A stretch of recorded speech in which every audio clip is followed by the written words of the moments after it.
Mark Kelly, ladies and gentlemen, he's getting desperate and he's getting nervous because he may be court-martialed as early as this week. Here he is on the Ms. Network. I like saying that. Ms. Now Network. I guess they go by MS. It's the old MSNBC. They're getting ready for their big spinoff.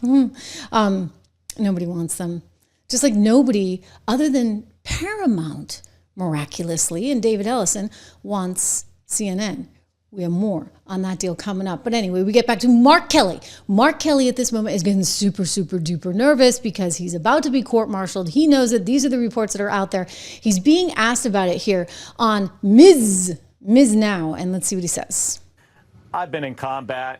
I've sunk 2 ships myself. Ooh, I'm Mr. Tough Guy. I've got a lot of questions about how this operation is being conducted. Senator, I'm wondering if, back to your potential court-martialing that is scheduled for this week, is there any conversation amongst you and the other lawmakers who participated in this video about suing the administration back? We had Eric Swalwell on last week. We're going to sue him back. Action against Bill Pulte and the Federal Housing Finance Agency, and is suing them on the basis of violation of the Privacy Act and First Amendment rights. Is this something that's under discussion when you say that you know, the administration wants to silence you and you're not going to be silenced? Well, they're clearly in violation of my First Amendment rights. I said something, you know, that was lawful. It was pretty simple. It was a message that I felt members of the military at this time, when you consider who this president is and who the Secretary of Defense is, they needed to hear, you know, this pretty basic message. And there wasn't anything wrong with it. I didn't expect this response from the president. Really? But he's trying to silence me, but he's not silencing me. I'm still speaking out. I still am going to do my job every single day, regardless of whether this president wants to kill me, hang me, execute me, or shut me up. I'm not going to shut up. You know, litigation, you know, coming from me, it's not like in my nature, you know, to do that. I'm going to respond. I've got, you know, a legal team that will respond to whether it's DOD or DOJ forcefully, because they're in the wrong here. And I think people know it. And it's kind of a ridiculous proposition that because of something I said, they want to either kill me or now prosecute me under the Uniform Code of Military Justice. It's ridiculous. Yeah, because, you know, I think a lot of people think you actually shouldn't have said what you said because there's certain rules, dare I say. This is from the Department of War. They put this out on X the other day, saying that they were investigating him in accordance with the Uniform Code of Military Justice, 10 U.S.C. 688, and other applicable regulations. They said a thorough review of these allegations has been initiated to determine further actions, which may include recall to active duty for court-martial proceedings. That's expected, again, to happen this week, or administrative measures. This matter will be handled in compliance, they said, with military law. Okay, so this is not like a normal arrest. This is a military arrest, ensuring that he gets due process and impartiality. Further official comments will be limited to preserve the integrity of the proceedings. The Department of War reminds all individuals that military retirees, listen to this one, remain subject to the UCMJ for applicable offenses, and federal laws such as 18 U.S.C. 2387 prohibit actions intended to interfere with the loyalty, the morale, or good order and discipline of the armed forces. Any violations will be addressed through appropriate legal channels. So it kind of sounds like they get some there to go on. All service members are reminded that they have a legal obligation under UCMJ to obey lawful orders, and the orders are presumed to be lawful. A service member's personal philosophy does not justify or excuse the disobedience of an otherwise lawful order. So you remember what they did. We're not going to watch much of it, but I just want to jog your memory. I'm Senator Alyssa Slotkin. Senator Mark Kelly. Representative Chris DeLuzio. Congresswoman Maggie Goodlander. Representative Chrissy Houlihan. Congressman Jason Woo! Okay, so there's 6 of them. And they were nicknamed the Seditious Six because they're coming forward before they had any evidence of anything illegal going on, okay? And then it turns into the second strike thing that they try and make something out of nothing with. It turns out that there was reason to have a second strike because Admiral Bradley, who had JAG lawyers in the room with him, made the decision that there was still an ongoing threat. But But that doesn't change that Mark Kelly and, the Maggie lady from New Hampshire, who's interestingly married to Jake Sullivan, who used to run the NSC. Woohoo! Okay, so we get a lot of intel people, and then Alyssa Slotkin. Wow. Okay, so they're all out there crusading, saying we need to do something. If you are a member of the military and you don't agree with something, you think it's not lawful, then you need to not follow orders. Well, then they flooded the airwaves right after coming out with that tape saying, anything can be unlawful. Like, what about the National Guard going into D.C.? That's unlawful. Except that, of course, the mayor welcomed it.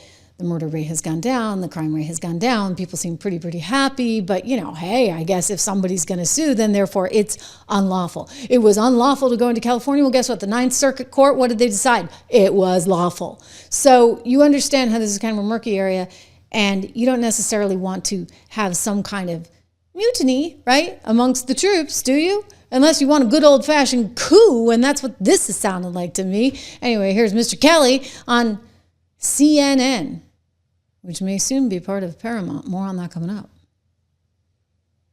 So first of all, they confirmed the double tap strike today, the White House, even though 2 days ago Sean Parnell at the Pentagon was saying the entire story was fabricated, made up out of whole cloth, he said.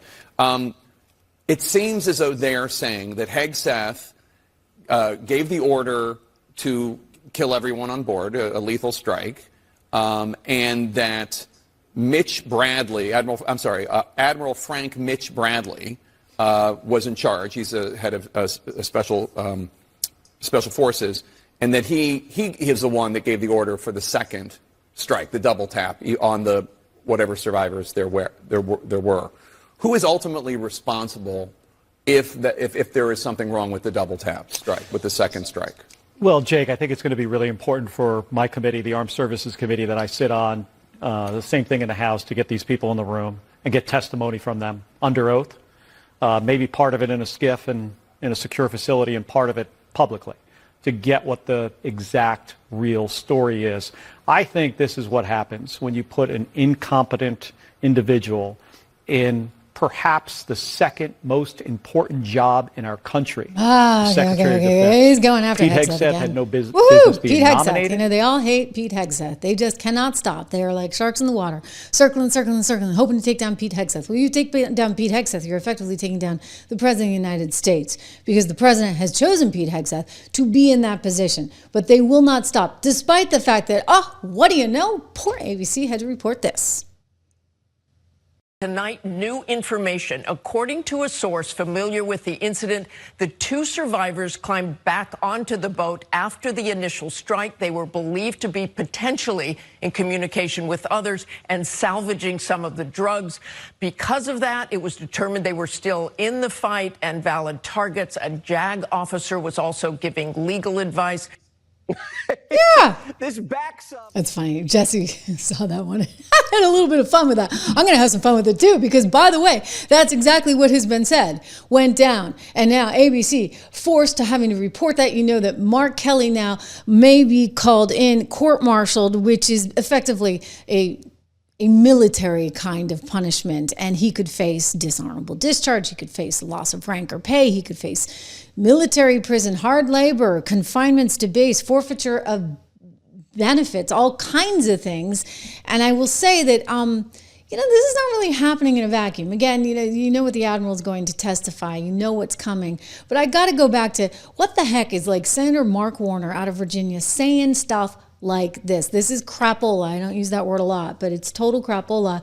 It seems to me like they're starting to sort of get the embers together for a coup. And it's bonkers, all right? This is really wild, because in all of our history, we're coming up on 250 years. Rah, rah, happy birthday, America. And look at what these idiots are trying to do, all because why? You hate Donald Trump that much? You hate Pete Hegseth that much? You don't want us going after drugs that are illicitly coming into the country? I mean, illicit substances like that are going to kill Americans? I'm sorry. This is getting weird. Listen to him. Unprecedented disrespect when they were all brought to get a pep rally in front of Hegseth and Trump. This is an administration that's fired, uniform generals from the head of the NSA, the head of the Defense Intelligence Agency. And I think in many ways, the uniformed military may help save us from this president and his lame people like Hegseth, because I think their commitment is to the Constitution and obviously not to Trump, and I expect Bradley to adhere to that. So, Senator, let's go a little further on this. What are concerns you have about the legality of these strikes at all? No. All right, that sounds like a coup attempt to me. I'm just going to say it. I'm reading some of your comments here in real time. It's good to see you, Don Baca. It's good to see you, Peace of My Mind. I see some of the comments on Minneapolis earlier. Yes, that was the site of all the Black Lives Matter stuff. Kind of makes you wonder. Anyway, speaking of all that, kind of makes you wonder, all the Black Lives Matter stuff, they're riding that thing as far as they can, including putting Jasmine Crockett in for Senate. Wow, we wish them well. You know what? I'll take that one all day long, because that's an opponent, if you're Ted Cruz, that you're going to love to welcome. Seriously love to welcome, because Jasmine Crockett stands for one thing and one thing only, and that would be Jasmine.